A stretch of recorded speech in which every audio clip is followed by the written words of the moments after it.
Hey, Howard here from 82 Maple. And you know what? Today's episode might look like it's about wheelbarrows, but it's actually about much, much more than that. Let's jump into it.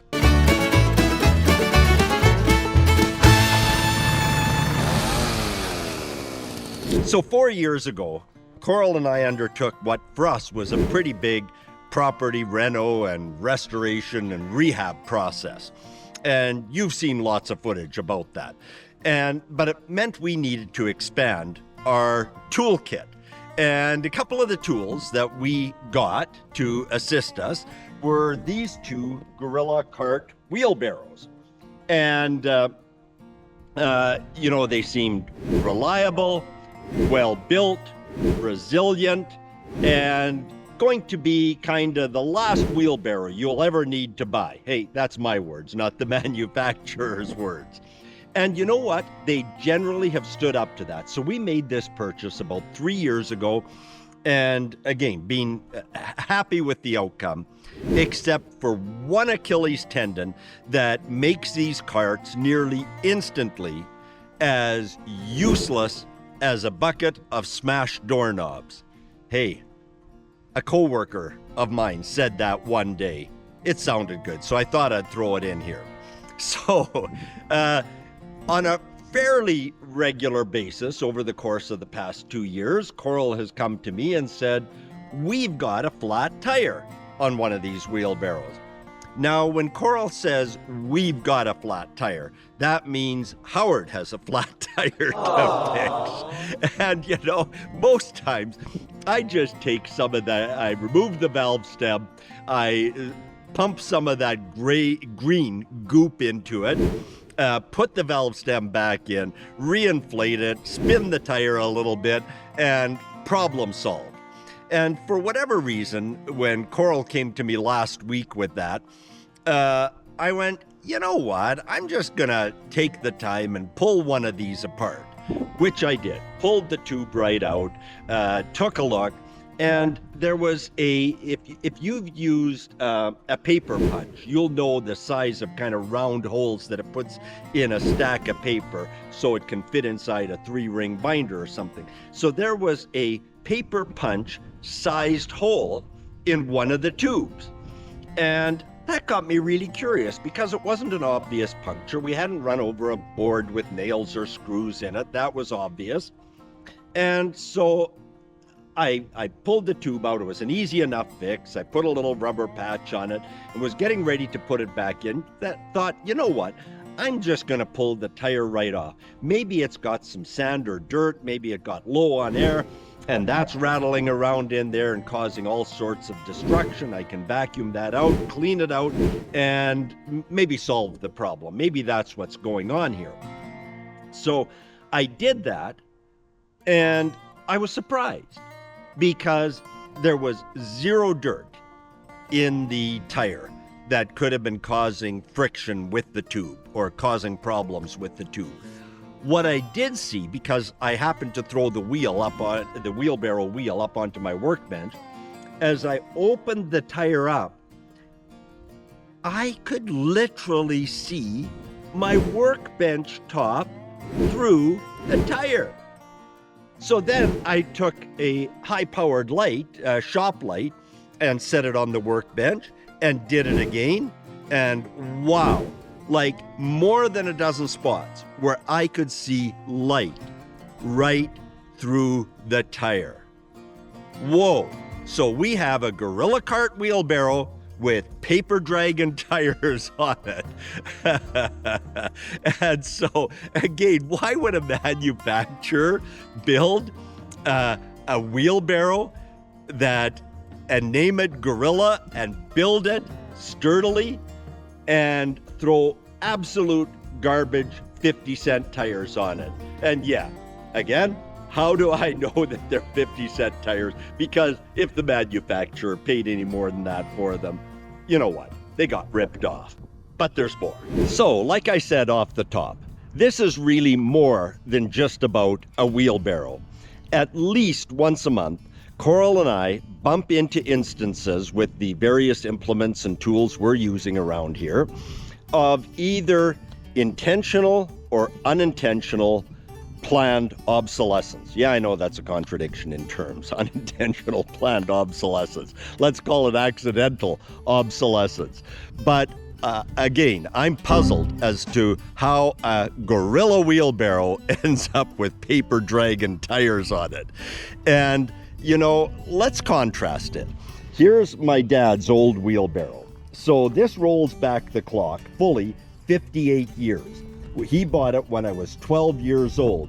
And in the picture you're viewing right now, that's would have been 5 years later. My younger brother, at the age of 13 or 14, is pushing that wheelbarrow. I'm about 17 in this picture. We're working on a spec home here. And the wheelbarrow has stood the test of time.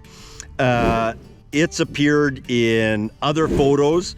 I actually did a little restoration job on it about 5 years ago, and then parked it as a lawn ornament under a very large fir tree, and a very large fir tree branch crashed down and bent the handlebars, but it's still ticking. I'm going to have to take it apart maybe this winter, and I'll refurbish it again. And here's the tire, still holding air. No, I'm not going to mislead you. That's not a 58-year-old tire. That tire is only 33 years old, because at the 25-year point in the life of that wheelbarrow, my dad changed the tire. And yes, it works just dandy. We were doing some fence post work here the other day, and for the support post that holds the gate, we had some concrete to pour, and yes, that unit was pressed into service and performed admirably.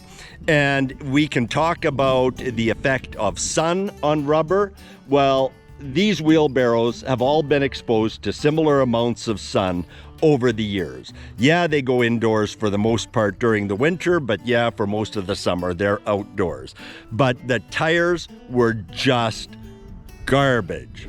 So what's the solution? Well, I searched around for replacement tires, and replacement tires run about $20 a piece Canadian and are of equally dubious quality. What I can get is a tire, rim, and tube assembly for exactly the same price, $19.99 Canadian. So what does this mean? Does this mean that the rim, the tube, the tire, a pair of them get packed off to the dump times 2 wheelbarrows every 3 years? You know what? I just don't think future generations are going to look kindly on us for this kind of abuse. And so where to from here then? Well, I found a solution. For an extra $10 per tire unit, I can get a solid rim, bearing, and tire assembly. No air, no more flats, and hopefully they last as long as the tire on my dad's old wheelbarrow. So thanks for hanging in with me here. I know it's taking me a little bit of time to get to the point, but when I look at these tires, it probably would have cost the manufacturer about $1 a unit, meaning $1 per wheelbarrow, to put solid tires on it that would last. I'm assuming these tires are going to last. And this is synonymous with so many things.